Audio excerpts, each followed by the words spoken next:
Public hearing called to order. Roll call, please. Councilman Quainer. Here. Councilman McBride.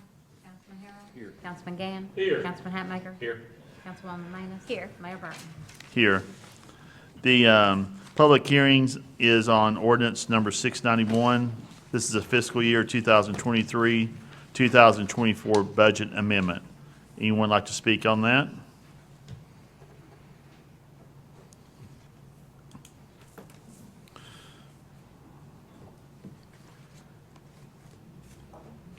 Motion to end public hearing? So moved. Second. Public hearing closed. Regular meeting called to order. Roll call, please. Councilman Quainer. Here. Councilman McBride. Councilman Harrell. Here. Councilman Gann. Here. Councilman Hatmaker. Here. Councilwoman Manis. Here. Mayor Burton. Here. Do you hear a motion for the approval of the agenda? So moved. Second. Have a motion and a second. Any further discussion? All in favor say aye. Aye. Opposed? Motion passes. This evening, the prayer will be given by Vice Mayor Gann. Please remain standing for the Pledge of Allegiance. Our Father, we thank Thee for the ability to gather together to discuss the business of the city. We thank Thee for all the blessings that You've heaped upon our community and the good things that are happening. We pray that You'd help us to do a better job of dealing with what's before us and appreciating what we have, remembering our past and looking forward to the future. Help us to make decisions that will advance our city and will enhance our citizens' lives, make things better for everybody around us. Be with us in all that we endeavor to do, for it's in Thy name we pray. Amen. Amen. I pledge allegiance to the flag of the United States of America and to the republic for which it stands, one nation, under God, indivisible, with liberty and justice for all.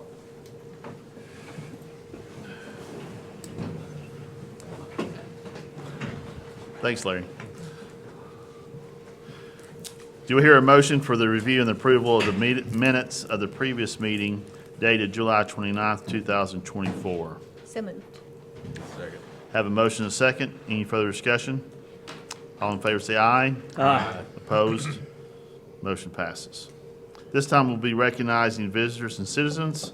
Any comments from visitors and citizens?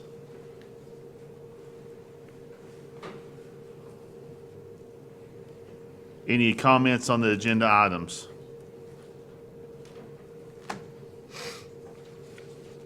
Only communication I have tonight, and I want to ask Roger to kind of give us a little bit more detailed information. We've gotten really over the last couple of years requests about a traffic signal at Mariners Point and Charles Severs Boulevard. Over the last couple of years, and especially the addition of the senior center, got Morning Point, you got the gas station, and you also have over 300, about 330, I believe, dwellings in Mariners Point. And it's getting worse and worse from a traffic standpoint. And we've gotten there's been a couple accidents in and around that area over the last 7 or 10 days. And I just asked Roger, I know maybe a lot of us already gotten calls on that, but just a plan of action on that, I'd appreciate it. As you said, Mayor, over the last 20, 25 years, there's been several requests for it, which we always went to TDOT, and they would do the traffic study and would come back and say it wasn't warranted. There was not enough warrants for it to actually meet a traffic signal. They've changed their policy a little bit. That's how we got the one at Doe Run Boulevard and at Hillvale, since it's even though it's a state highway, state route in the city, if the city feels like the ones need there, of course, they will let us at our own expense. We asked our traffic engineers with Cannon and Cannon to do the study, and it did meet like 3 out of the 5 warrants, so really we can put one up. So we've requested last week for the engineers to go ahead and do the design and some cost estimate. So I probably anticipate maybe by the September meeting, we would have something to report back and kind of go from there and see how we want to proceed. I know the ones that we did towards the interstate and around Walmart. I know there were some issues around supplies and delays through COVID and all that stuff. what would be, in everything up to speed now, hopefully, what do you think the time frame is from I would start to think finish once- on that? Once you all approved it, if, the thing we had the last time was the cabinet that actually holds all the guts for them, and it was like an 18-month timeframe of getting the two of them in. I'm like you, I hope the supply chain is back, that we wouldn't have to wait that long. I would say conservatively, probably 6 months once we actually approve the purchase Good. of it.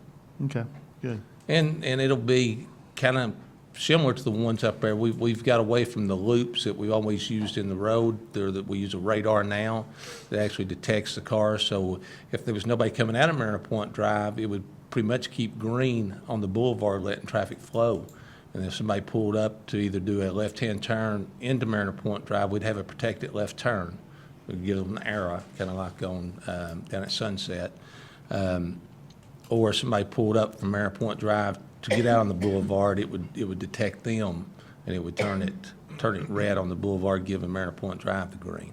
And these radars are, I know we've had a few complaints, it only lets a couple cars out on Doe Run Boulevard. Well, yes, if there's only 2 or 3 cars there, that's all the radar is detected, and that's all it's going to let out, and it'll change. I was up there just recently and seen 5 or 6 cars go out. As long as there are cars there, it's detected them. Good, good. If you don't mind, if you can just give us an update on that every month, I'd appreciate it. I know there's a lot of people that are concerned about that and are excited about getting that installed. Thank you. Under community reports, city school board report, Ms. Johnson.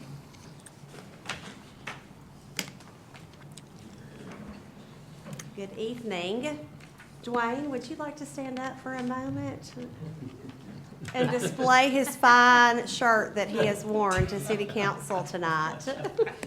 He is very in style and knows what is in style. Roger does have one of those for city council members, but this is our 130th year of Clinton City Schools. So I'm proud that you have shown that off. Thank you so much. But we are off to a great start. Enrollment is holding steady. We are about 930 students, K through 6, but when you add pre-K in the mix, we're about 980, 985. And so we're about at the same place that we were last year, which is a good place to be. Just a couple of updates of things that have happened. As you know, the city purchased the parking lot at the corner of North Hicks and Main Street, and that has been such a blessing to Clinton City Schools. And so Vaughn and his team helped us create a plan where we were rerouting parents off of Main Street onto that parking lot where they're queuing in that parking lot. And it was a smoothless transition. You never, ever change a traffic flow pattern that you do not get chewed out at least by half of the parents. And I will say that it was the most pleasant rerouting experience that we have ever had. Not one single Clinton City parent had a negative thing to say about it. They were so very thankful to be off of Main Street. They felt like it was a much safer place for them to queue and to wait to pick up their child.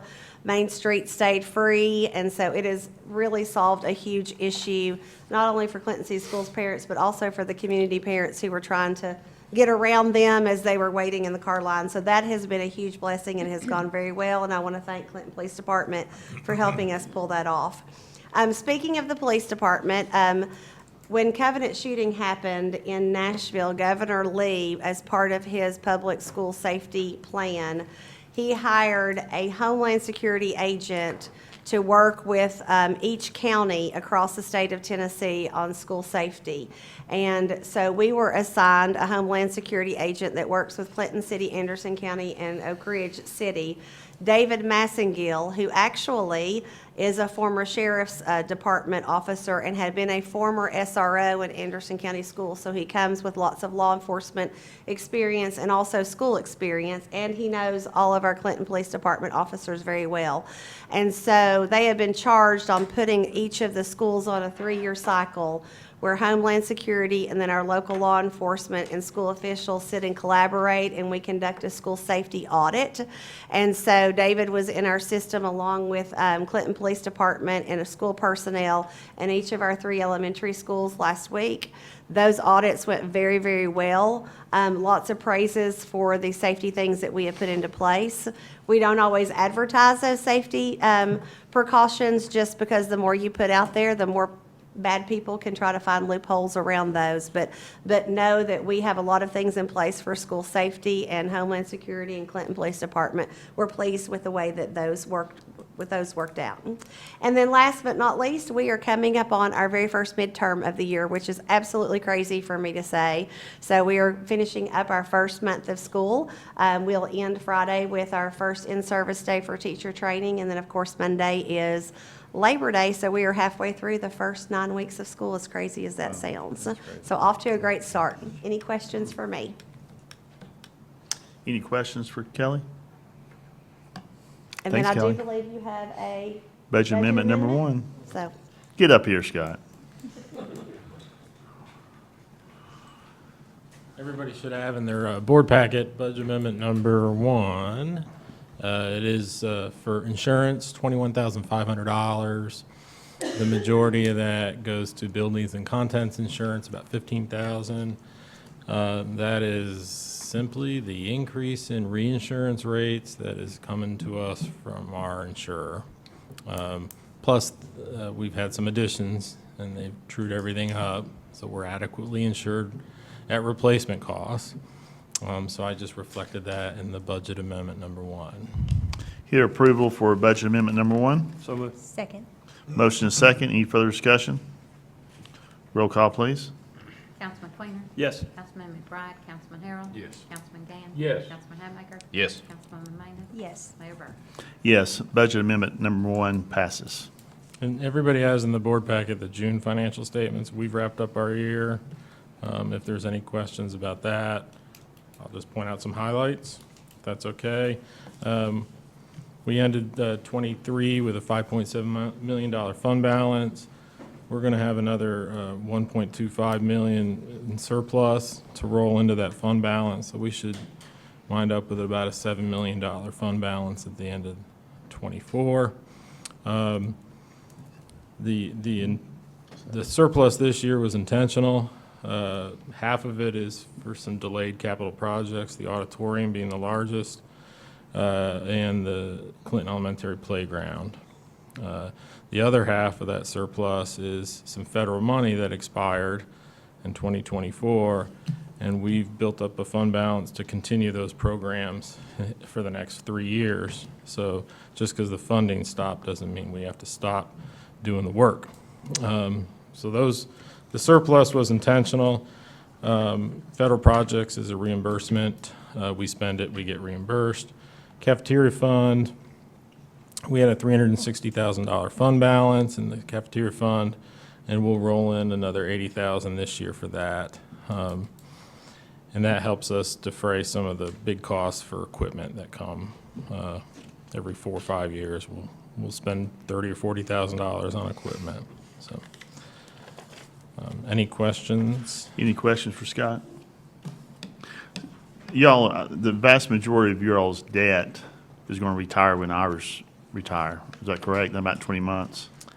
Yeah, we've got. I think you have a small one that you borrowed and. The energy efficiency loan, this is the last year for that.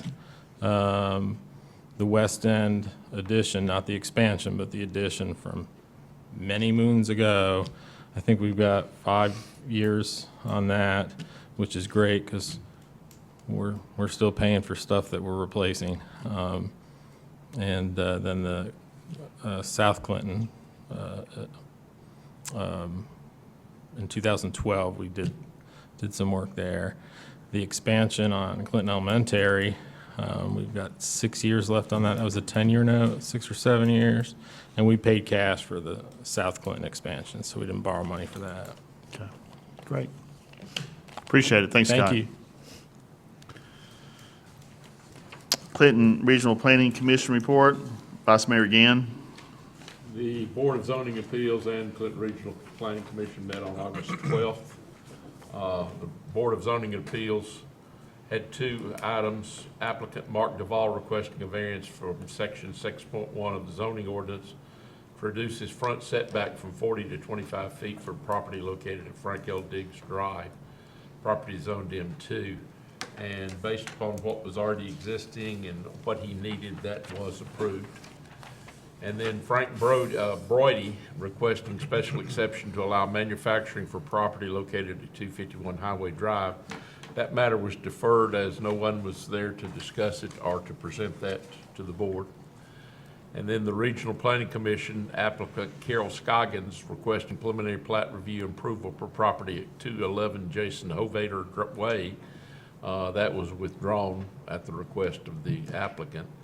And then if you looked in your packet, there were about 5 items that were primarily just consent. They were property redivisions or approvals. Lynn Denton, a final plat review approval. Carl Sieber, a final plat approval.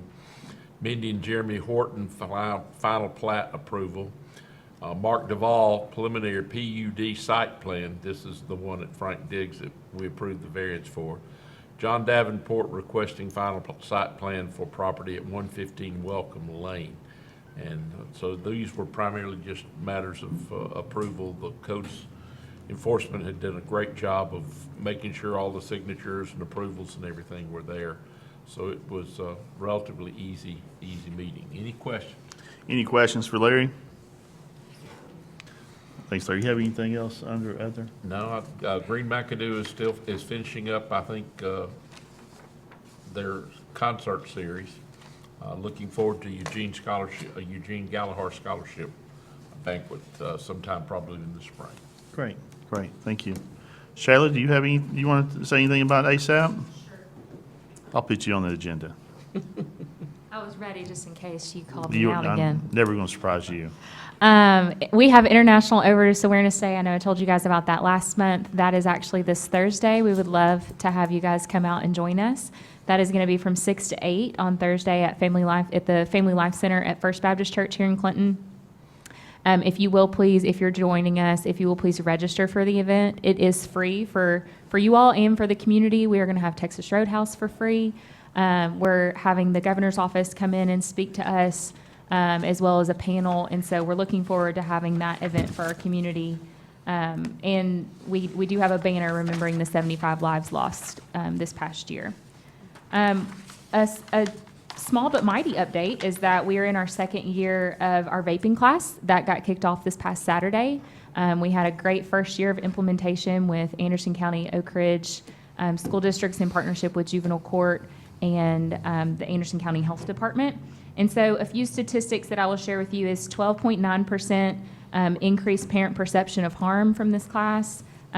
This is for parents and students to attend together. So 88.9% increased parent knowledge, 77.7% students say provided relevant information, and 77.8% of increase of student knowledge of harms of vaping.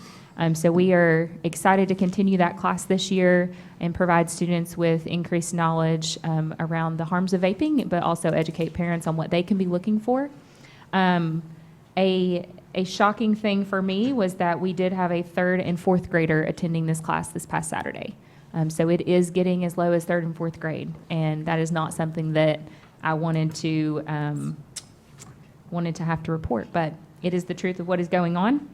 And so we are currently looking at ways we can continue to educate students in those upper elementary school age groups, along with League Camp and other great things that are already happening in our community. We do have lock boxes available for residents in Anderson County. We just got a new shipment in. We distributed 113 between January and May, which was an increase for us. And so awesome that we're getting those in the hands of people that need it to lock up medication and keep that out of hands that are little hands and out of hands of people that may be harmful for. And there are other resources and things that we provide. So if anybody is interested in that, they can visit our website or feel free to email me. Great. Thank you. Thank you. General Government Report, Mr. Houck. Thank you, Mayor. Projects and activities, just some updates. We met with our traffic engineer and inspected several traffic calming applications in Knox County. After additional review and discussion, it appears that an all-way stop can be warranted and justified at the Ridgeview Drive-Unaka intersection. We've requested our engineer to provide installation plans to include advanced warning signs as well as flashing signage for the intersection. Once we receive this, we'll proceed on with installation. Yarnell Road traffic calming, had 70% of that neighborhood go through our traffic calming policy. So we did our study there and looking at some stuff. But our consulting traffic engineer has provided initial study results for the Yarnell Road area. Traffic calming installation is requested based on this study.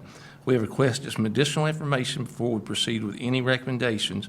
When the additional information is received, we will schedule a public meeting for the neighborhood residents to define the traffic calming policy. What we're looking at there, we looked at several, we spent about 4 hours in Knox County looking at several different types. One of the ones that we kind of like there and they're looking at is a speed table instead of a speed hump or a speed bump. It's not as high, it's much wider. We tried taking it at different speeds, and if you do around 20, 22, you can take it, it slows you down, but it doesn't, as I say, jar your teeth, where if you take it 25 or higher, you know it's there. So it does what it's supposed to. It doesn't stop you, it just slows you down to around the speed limit. So we like that, but we should have something back on that soon too.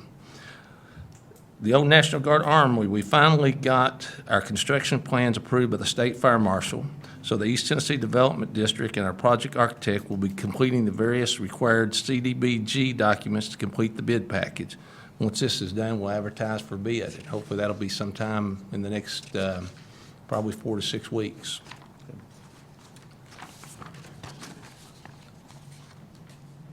Employee health insurance and benefit plan. We've been reviewing our various health, dental, vision, life, and other related employee insurances and benefit plans.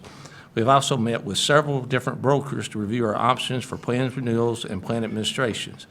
After much review and analysis, we are recommending changing our benefit advisor to McGriff and making several changes to our various benefit plans. Health dental coverage will remain the same. Vision and some other volunteer plans will have slight changes. There will be no decrease in benefits or services to our employees, and we will eliminate the HRA in favor of self-funding option. We started working on this probably back in May. I think we've met with 4 or 5 different brokers. Right now, we're with Trinity. I really don't know. I was asking Councilman Queener, we were trying to figure out how long we've been with them, probably 20, 25 years at least. We looked at this 5 years ago, ended up staying with them. They've been bought out a couple of times, had some changes. So we think that's one reason we wanted to go to market and see if we could get something better. McGriff, we were real well pleased with them.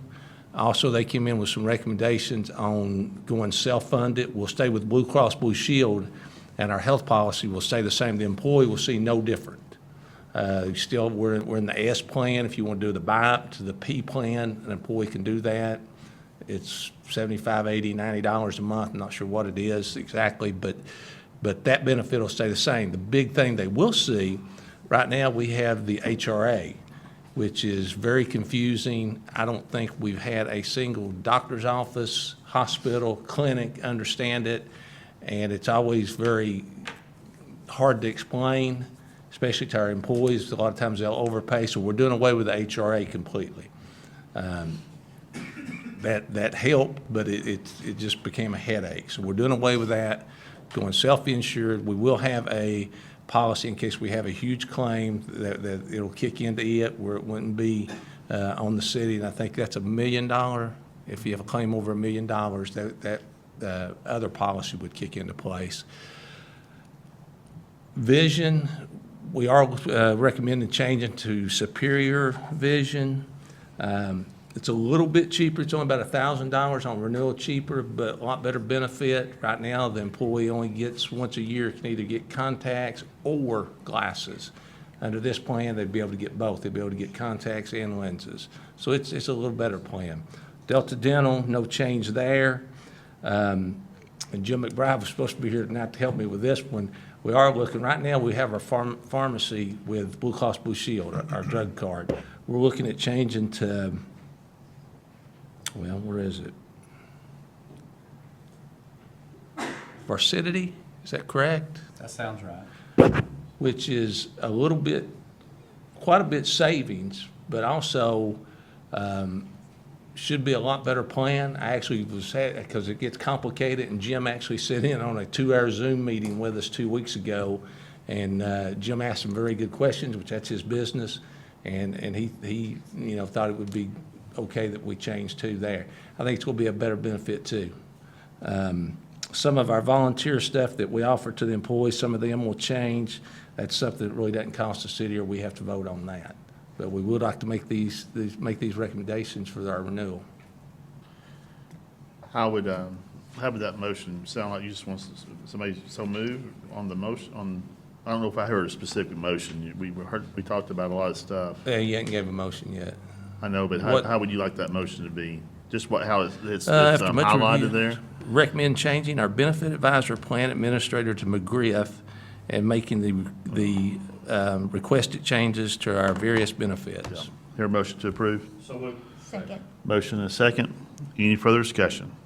All in favor say aye. Aye. Opposed? Motion passes.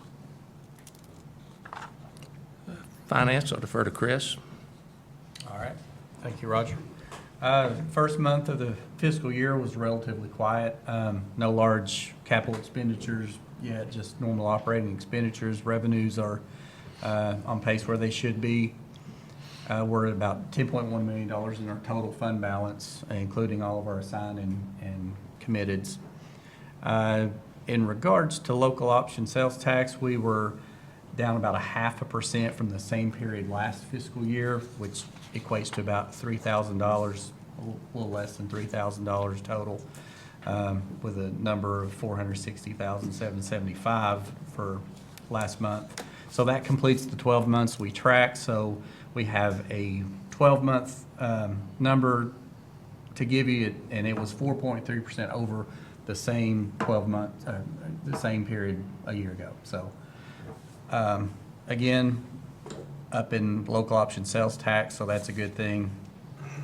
The year before, we were up over 10%, the year before 10%, the year before 13%. So it's kind of leveling out, but we're still seeing growth.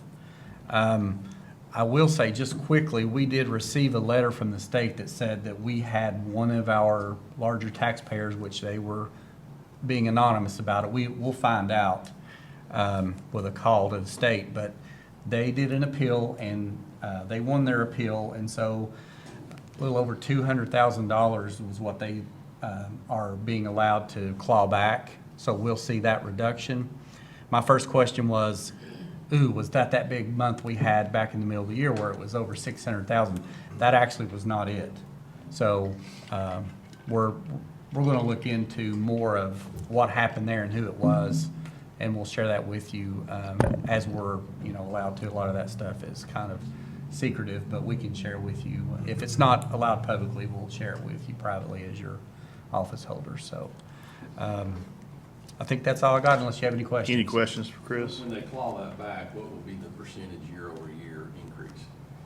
Well, so if they claw that back, that's going to cut a normal month for us in half. So let's say they do it next month. A normal month for us is, say, $450. If they take 200 away, we're at 250. So I mean, that's that's going to be a bit of a hit. I will say though that if it happened in the month, this last month that I'm reporting, we still would be over the same the year before. Okay. So the year we just closed out, we closed out at 232,000 over the prior year. So basically, when they pull that back, it's kind of like we had an even year. So. Any other questions? Thanks, Chris. Thank you. Thanks, Chris. Scott, let me interject here, because I've had several questions. One of the things that the public probably needs to understand is the city's kind of out of the loop on this.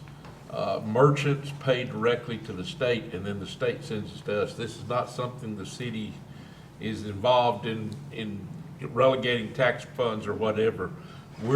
I guess you could say we're the whipping boy in this case, because merchants have paid in, state's taking the money.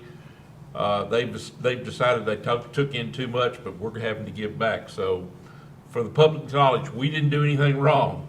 It's a state and merchant situation. Correct. Just to clarify for the public. And what it sounds like, and we've had the discussion, is that it's, and like I said, we don't know what business it is, but it probably looks like it's some business that was paying sales tax that they figured out they probably shouldn't have been paying the sales tax. So they went back over the years, and that's where they're asking for the money back. We won't know who that is. We may be able to figure it out, but we may never know, because we don't get that direct from the state. And the business is allowed to go back 3 years to look back to see if they've filed it correctly. So this could be, up to 36 months in arrears that's added up to this large amount. I just want to make sure the public knew our hands are Yeah. clean. Yeah, we don't collect it, we don't calculate it, we just receive it. That's right. So just, I think you mentioned this, but, so if they take that money out, it's going to be reflective on last year's budget, not that the current budget you're in, we're in now. Well, so we've collected our 12 months for fiscal year '24, so that's kind of closed out. So that will be a hit to the '24, '25 okay. revenue stream. So to Councilman Harrell's point, it really doesn't decrease last year's, really, because it's not No. reflective on that, it's going to be reflective on this year's budget. Right. Okay. I was saying, had Right, they yeah, done it last month, we could see it, but we. right. Okay, all right. Thank you, Chris. The fire department needs to purchase new self-contained breathing apparatus and related accessories. We're recommending the sole source purchase of 4 units, spare cylinders, and accessories at a total cost of $34,940 from Safe Industries. This purchase will be partially funded from the Anderson County appropriation for the fire equipment, with the balance from the fire department's capital outlay budget.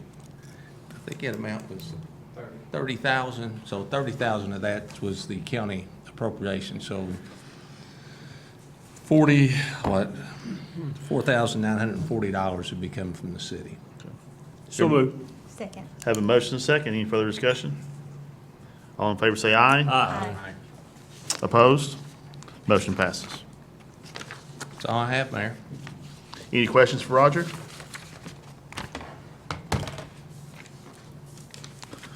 Under ordinances and resolutions, first reading of new ordinances, ordinance number 692, stormwater management regulations. Hear a motion for approval? So moved. Second. Motion and a second. Any further discussion? Matt, you want to give us kind of a overview in that? You brought your binder in, I thought I'd better ask you. Good evening, Mayor Council. All right, so this is, you may ask, well, what are we having to do this for? Well, it's actually improving. You know, we've been on a quest to improve a lot of our ordinances. And so with the Tennessee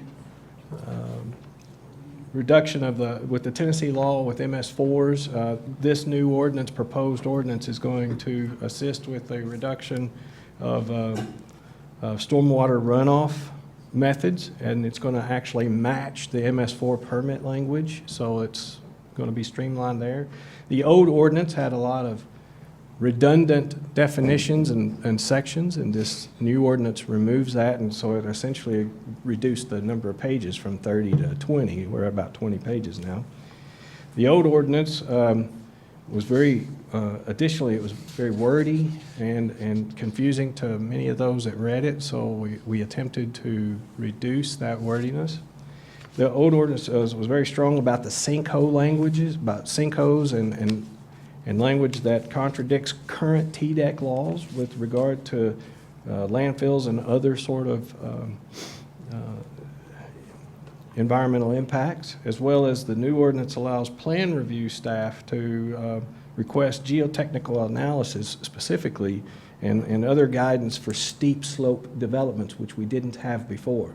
And we're currently looking at a potential steep slope development, and this is going to give us the necessary tools to address that.